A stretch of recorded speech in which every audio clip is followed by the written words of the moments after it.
Grande Deus e eterno Pai, que está nos céus, é no teu nome, o nome do Senhor Jesus Cristo, que estamos, ó Deus, mais uma vez, reunidos aqui neste lugar, que o Senhor tem preparados para nós, para mais uma vez ouvir, ó Deus, da parte do Senhor, aquilo que nós necessitamos ouvir.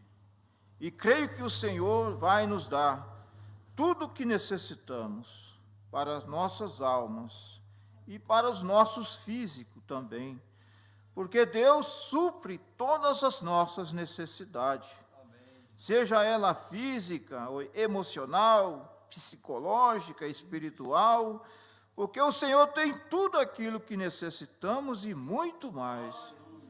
Ó grande Deus e eterno Pai, estamos confiados unicamente na sua grande misericórdia, na sua graça soberana.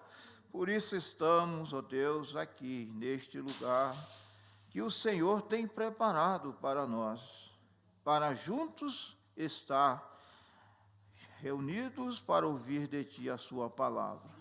E todos os demais irmãos que estão pela internet, da mesma forma, que o mesmo Deus que está aqui, eu creio que está aí, aonde cada irmão, cada irmã estiver ouvindo, pela internet e através deste canal, que o Espírito Santo de Deus também, da mesma forma, seja manifestado poderosamente nos corações, e que todos igualmente sejam, ó Deus, fortalecidos e alimentados e abençoados com as riquíssimas bênçãos do Senhor, que desce do trono da sua misericórdia.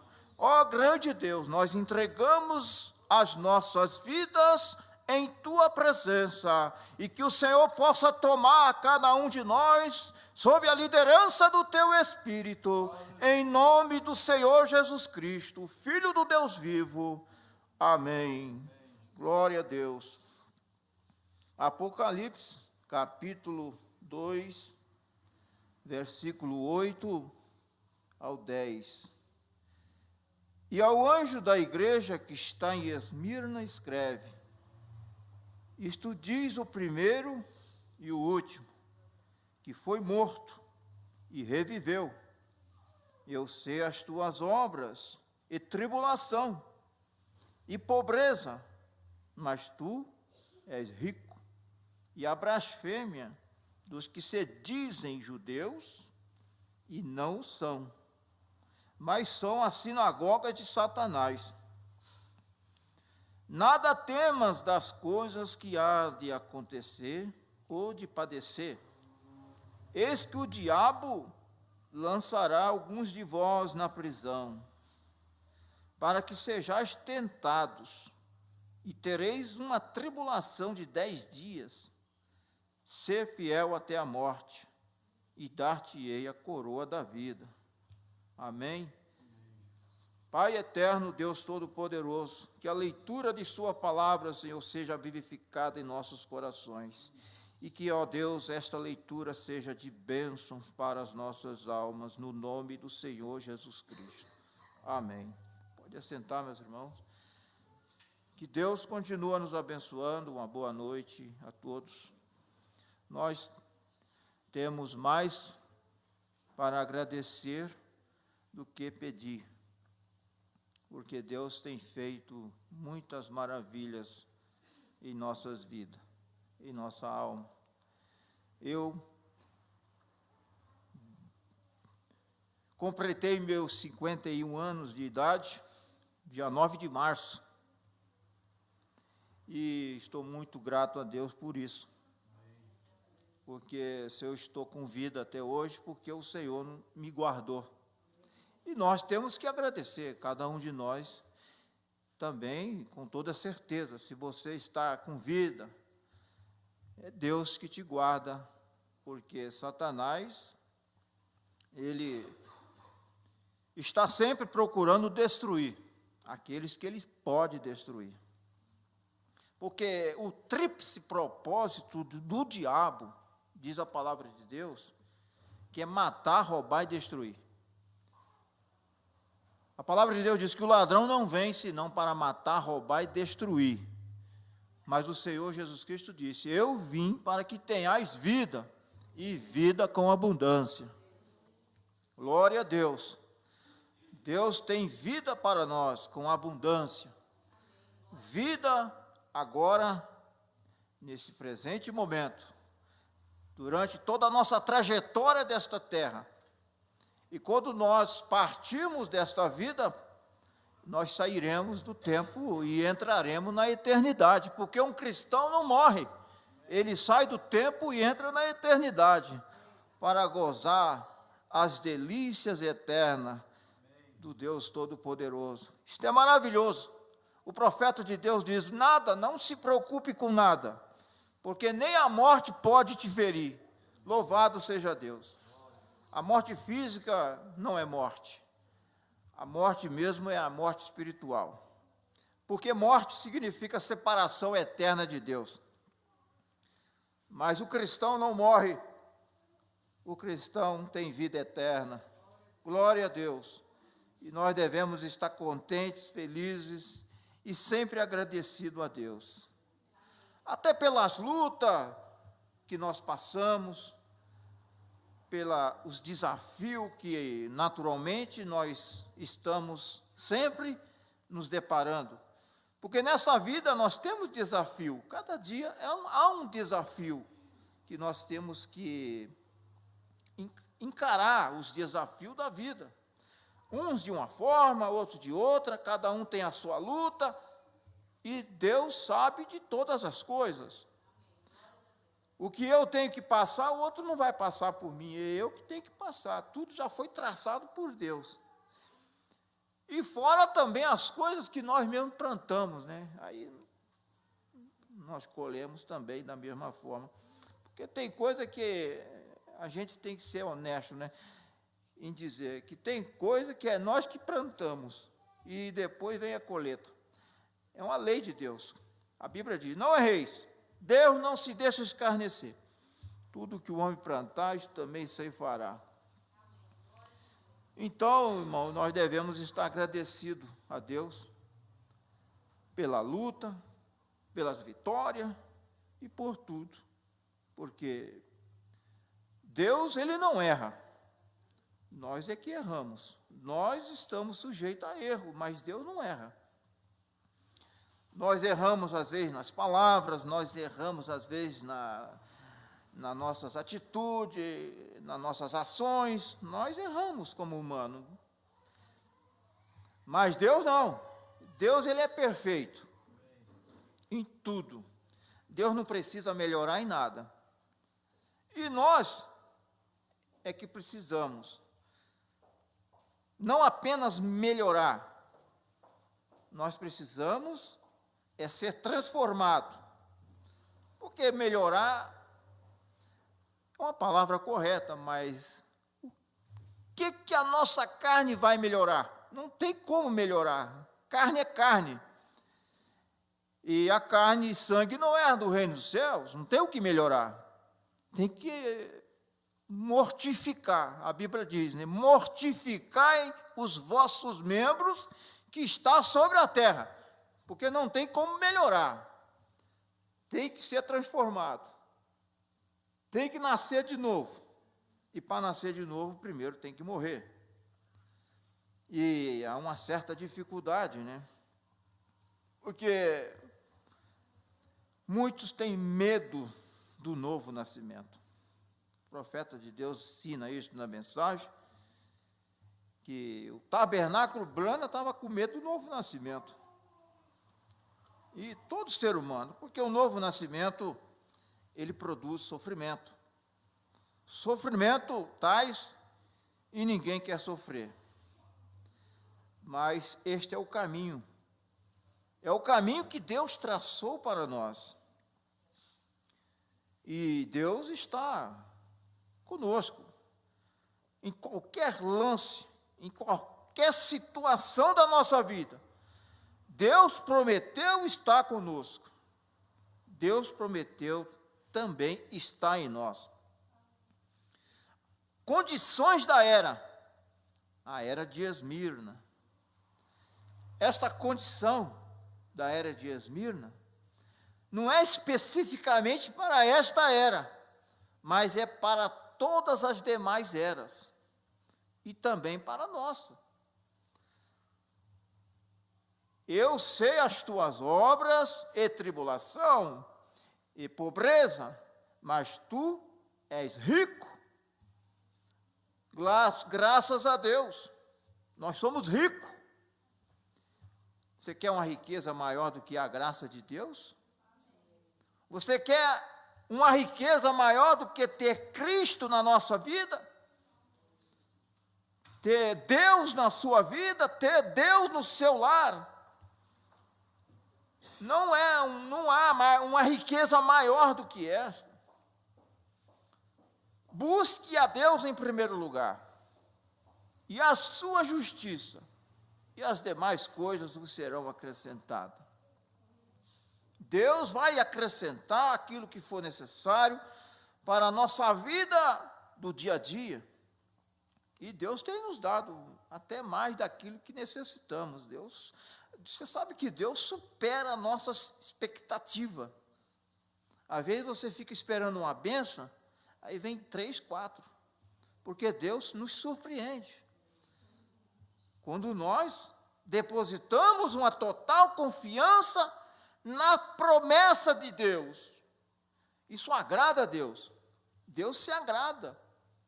Porque, irmão, a palavra de Deus diz que sem fé é impossível agradar a Deus. Sem fé é impossível. Você não consegue agradar a Deus sem fé.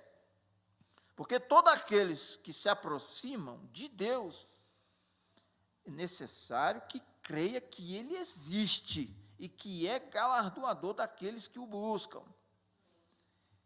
Você tem que ter essa certeza, esta convicção no seu coração, que Deus, Ele te dará a recompensa. Galardão é ser recompensado. Louvado seja Deus. E nós já temos sido recompensados. E Deus nos recompensará muito mais. Louvado seja Deus. E a palavra de Deus diz: e a blasfêmia dos que se dizem judeus e não são, mas são a sinagoga de Satanás. Essa parte deste versículo está falando para aqueles que se dizem ser cristão e não são. Os sistemas organizados de denominações, eles reclamam ser cristão. Na verdade, eles são religiosos. Porque ser cristão é ser nascido de novo. Ser cristão é ser semelhante a Cristo. Ser cristão é viver como Cristo viveu. Ser cristão é manifestar as mesmas obras que Cristo manifestou. Isto é ser cristão. Para sermos cristãos, primeiro precisa de receber a sua palavra. Automaticamente, quando nós recebemos a palavra de Deus, então, Deus faz de nós novas criaturas.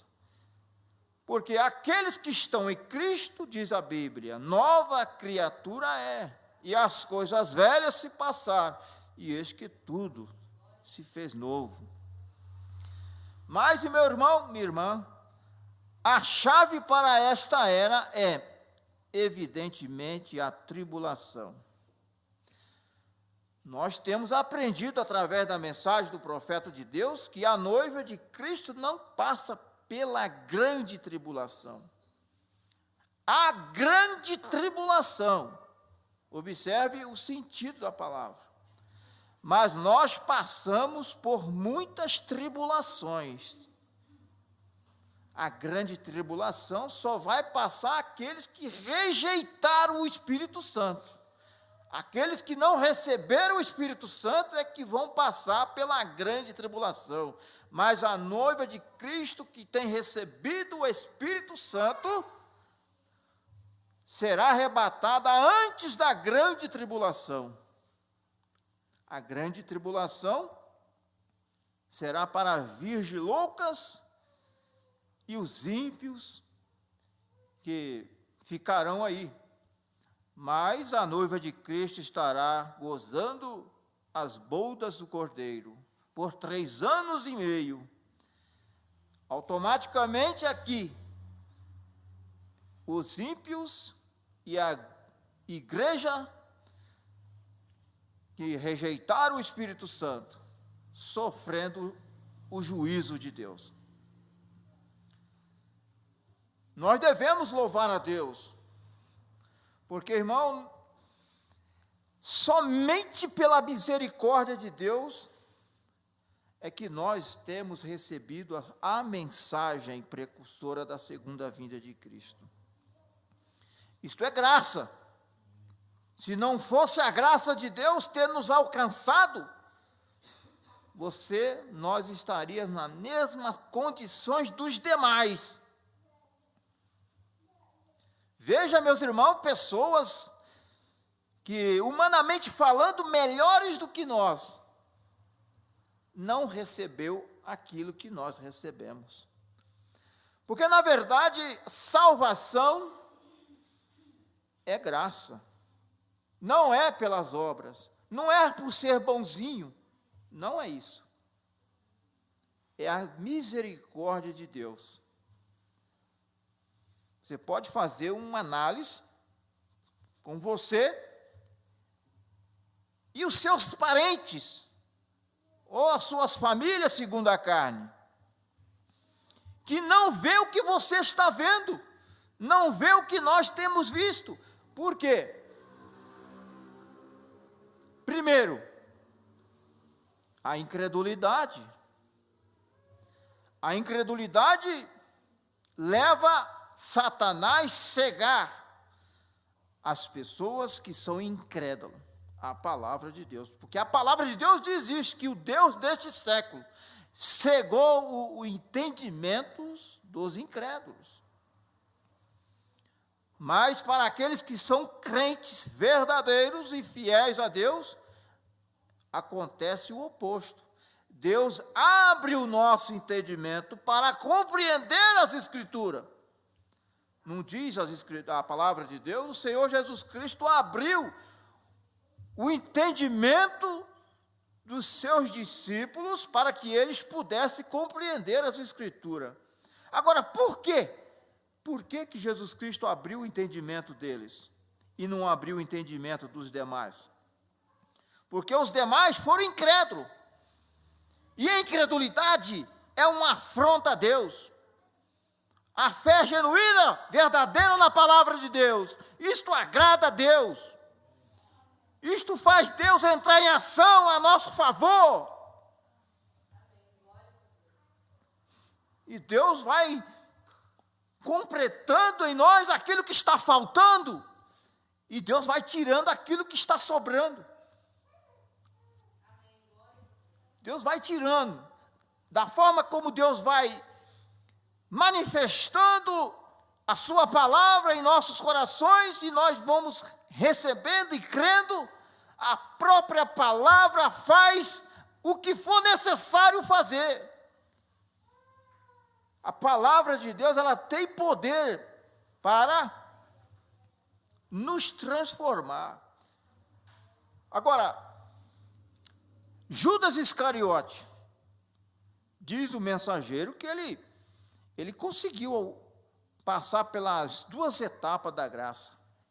Ele foi justificado e santificado. Em São João capítulo 17, versículo 17, Jesus Cristo orou: Pai, santifica hoje na verdade, a sua palavra é a verdade. Ali foi a oração sacerdotal do Senhor Jesus Cristo. E Judas Iscariote foi beneficiado com isso. Mas ele não alcançou a 3ª etapa. Ele não alcançou o dia de Pentecoste. Porque Judas nasceu um filho da perdição. Judas Iscariote. Então observa que se teve lá no princípio Judas Iscariote, também existe hoje os seus descendentes. Ou você acha que a descendência dele morreu? Não. Aquele mesmo espírito que operou nele está operando nos seus descendentes, hoje. Aqueles mesmos espíritos que operou naqueles fariseus incrédulos,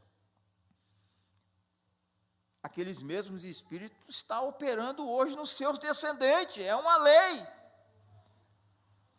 Os descendentes de Caim estão aí, são extremamente religiosos, são extremamente inteligentes, mas rejeitam a palavra de Deus, não tem a revelação. Mas os filhos de Deus, eles são diferentes, porque Deus faz a diferença. A palavra de Deus diz: e vereis a diferença entre o justo e o ímpio, entre os que servem a Deus e os que não servem. Pode ser religioso ao extremo, mas não serve a Deus de coração. É uma realidade.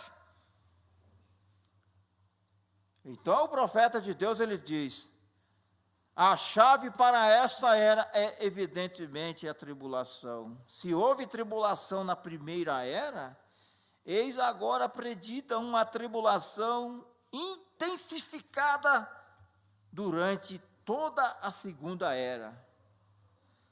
Não há dúvida de que as seguintes palavras de Paulo referiram-se à multidão de cristãos, onde quer que estivessem, no mundo ou em cada era. Hebreus capítulo 10, do versículo 32 ao 38, está escrito: lembrai-vos, porém, dos dias passados. Lembrai-vos, porém, dos dias passados, em que, depois de serdes iluminados, suportastes grandes combates de aflições, e em parte foste feitos espetáculos com vitupérios e tribulações, e em parte fostes participantes com os que assim foram tratados, porque também vós com os que assim foram tratados, porque também vos compadecestes dos que estavam nas prisões, e com grande gozo permitistes a expoliação dos vossos bens, sabendo que em vós mesmos tendes no céu uma possessão melhor e permanente. Não rejeiteis, pois, a vossa confiança, que tem grande e avultado galardão, porque necessitais de paciência, para que depois de haver desfeito a vontade de Deus, possais alcançar a promessa. Porque ainda um poucochinho de tempo que há de vir virá, e não tardará. Mas o justo viverá da fé. Se ele recuar, a minha alma não tem prazer nele. Por que a palavra de Deus diz, se ele recuar? Porque nós temos o nosso livre-arbítrio. Você vai até onde você quiser. Se você quiser recuar, você recua. Muitos não têm recuado. Nós temos constatado que multidões têm recuado, voltado para trás. Da mesma forma que aconteceu com os filhos de Israel. Recuaram, foram covardes, não perseveraram, crer na verdade da era em que eles viveram.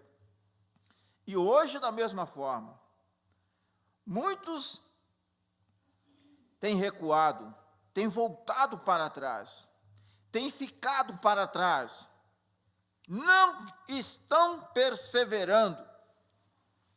Perseverar significa permanecer naquele que é verdadeiro, naquilo que é real, na palavra original que Deus tem nos revelado.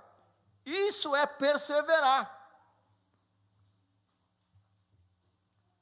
Perseverar em servir ao Senhor.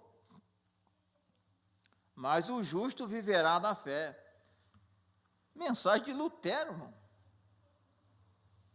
Uma mensagem que já ficou para trás, mas nós não podemos rejeitar. A mensagem que o justo viverá da fé. Porque ninguém consegue ser um cristão verdadeiro hoje só com a mensagem de Lutero. Não. Mas quem são os luteranos hoje? Tem alguma diferença do mundo? Com a mensagem de Lutero somente? Não passa de mundanos. Da mesma forma, você não pode ficar somente com a mensagem de Wesley. Tem que permanecer com toda a palavra de Deus. E somente a mensagem de Elias, a mensagem precursora da segunda vinda de Cristo, sendo vivificada em nossos corações, tem poder para nos converter. Ninguém se converte apenas com a mensagem de Lutero ou com a mensagem de Wesley. É necessário as três mensagens: justificação, santificação e batismo com o Espírito Santo. Caso contrário, não passamos de crentes carnais naturais. Porque enquanto nós não nascemos de novo, nós somos crentes naturais, crentes carnais. Mas com o batismo do Espírito Santo, com essas três mensagens sendo vivificadas em nossos corações, gera em nós o novo nascimento. Automaticamente somos crentes espirituais, crentes em Cristo Jesus. Porque a santificação, ela te limpa. A santificação nos limpa. Justificação, ela apenas te tira do mundo, mas não tira o mundanismo de você, de nós.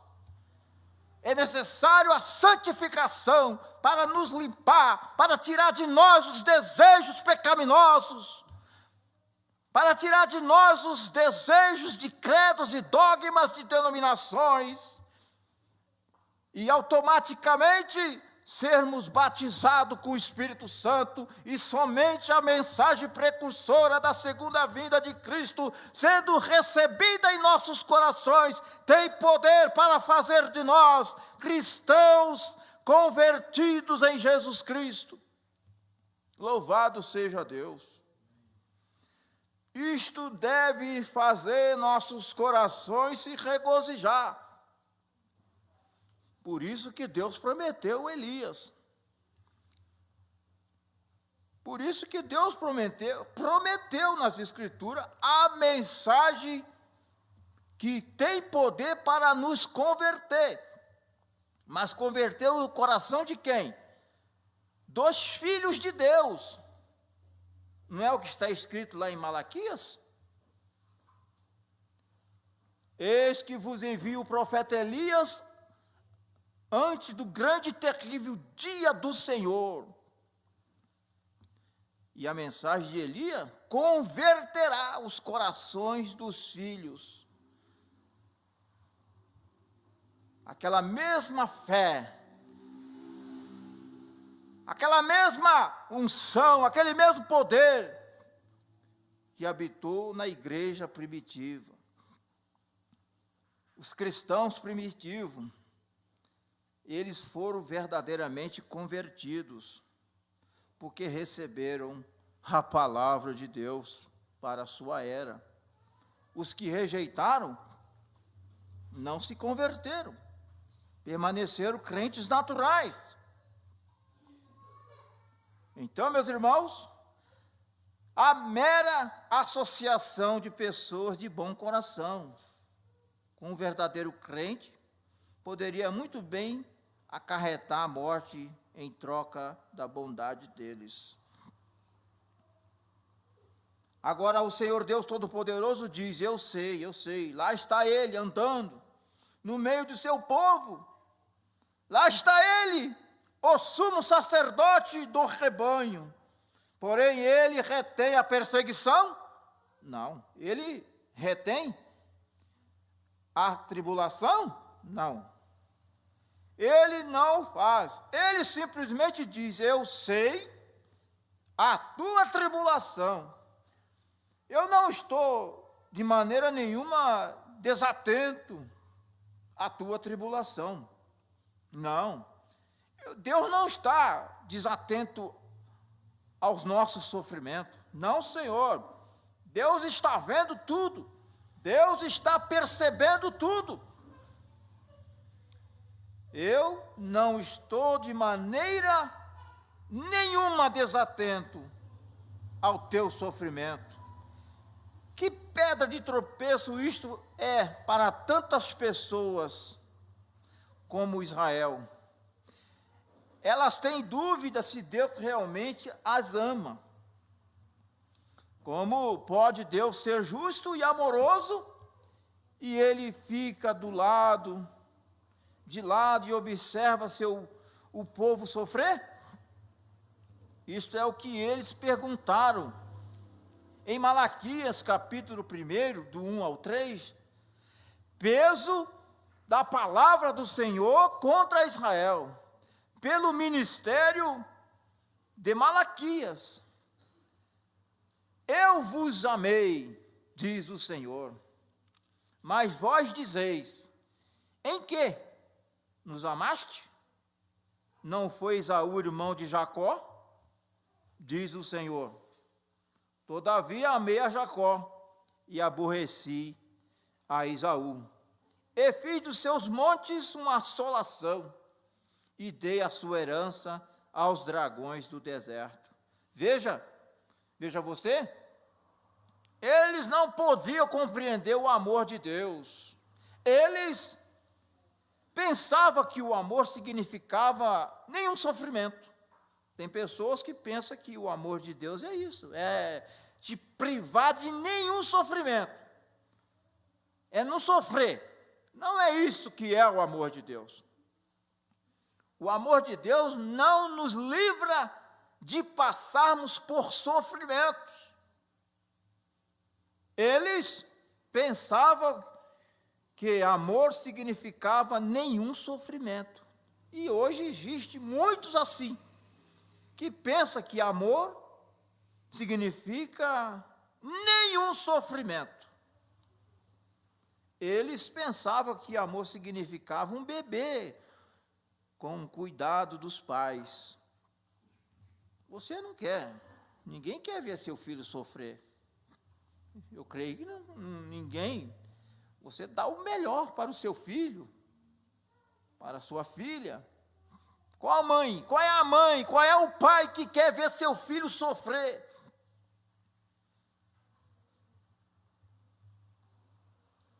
Mas Deus disse que seu amor era amor eletivo.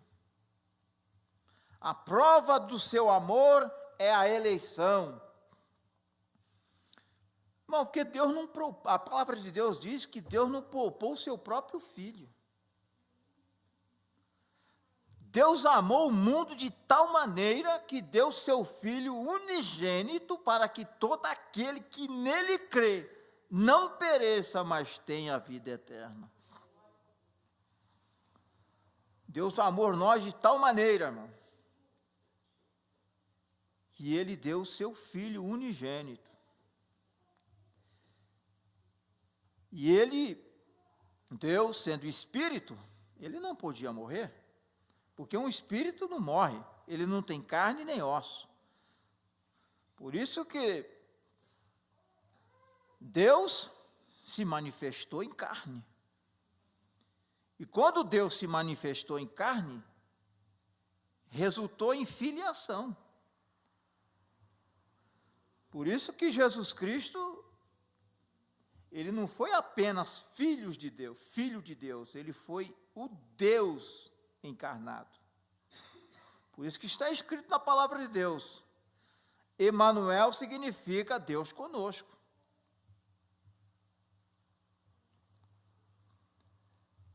Hoje, os sistemas denominacionais organizados creem que Jesus Cristo é o Filho de Deus, e nós também cremos.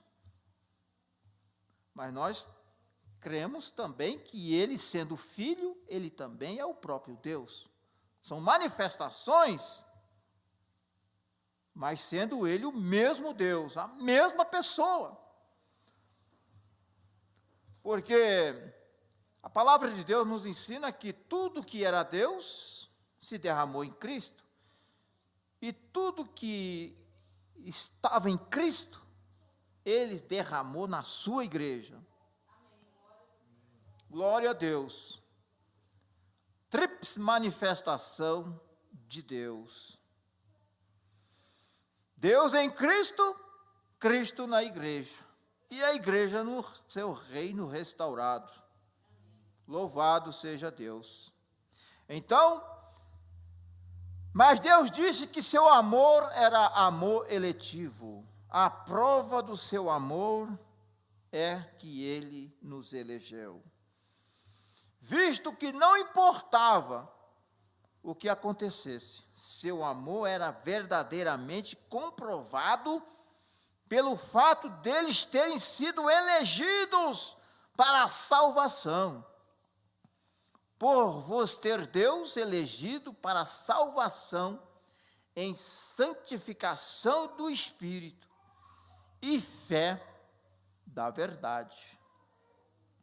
Ele pode entregar você à morte, como fez com Paulo. É verdade. Ele pode entregar você ao sofrimento, como fez com Jó. Se Jó não tivesse a revelação, ele não teria vencido. Ele não seria vitorioso. O que permaneceu Jó fiel a Deus, o que fez ele ficar firme, sabendo que Deus era Deus, foi porque ele tinha uma fé verdadeira em Deus.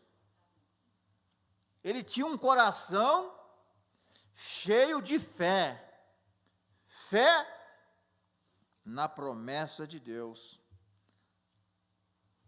Essa é a prerrogativa dele. Deus é soberano. Mas tudo é com um propósito. Se ele não tivesse um propósito, então ele seria o autor da frustração e não da paz. Seu propósito é que, após termos sofridos um pouco, fôssemos aperfeiçoados, confirmados, fortalecidos e firmados. Você já percebeu uma pessoa que não sofre, não tem nenhum sofrimento na sua vida? Ele nunca é uma pessoa forte. Crentes que não sofrem nenhuma tribulação são crentes molengas. Na vida natural é assim. Se você criar seu filho só na mordomia, ele nunca vai estar preparado para os desafios da vida.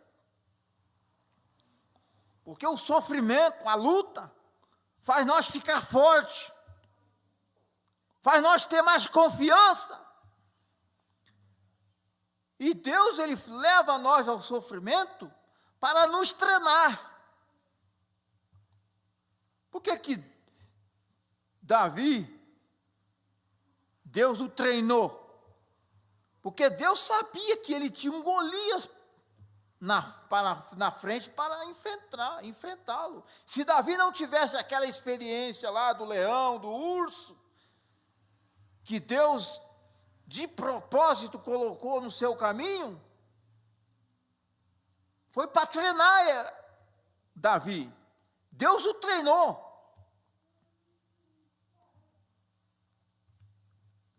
Então ele tinha uma experiência. E quando Golias estava desafiando o exército de Deus, e Davi, sendo um rapazinho, passava naquela hora do desafio. E Saul, com todo o seu exército, estava tudo encolhido com medo do Golias. Mas Davi, quando ouviu aquele desafio, ele já não aguentou ficar quieto. Ele falou: quem é esse incircunciso aí para desafiar o exército do Deus vivo? Quem é? Davi, por experiência, sabia que aquele Golias era um incircunciso. E Davi sabia por revelação que o mesmo Deus que entregou aquele leão, aquele urso na sua mão, também entregaria aquele Golias. Então, quem é essa doença para nos desafiar? Sendo que nós temos um Deus vivo, um Deus que pode todas as coisas. Porque Satanás, ele te encontrará, cedo ou mais tarde, para te desafiar. Por isso que nós temos que ter essa experiência, e Deus vai nos treinar, está nos treinando, de uma forma ou de outra, porque Deus sabe o nosso caminho, a nossa trajetória, durante toda a nossa vida terrena. Há muitas armadilhas que Satanás, às vezes, coloca em nosso caminho. E só Deus sabe. Por isso que nós temos que estar confiados em Deus.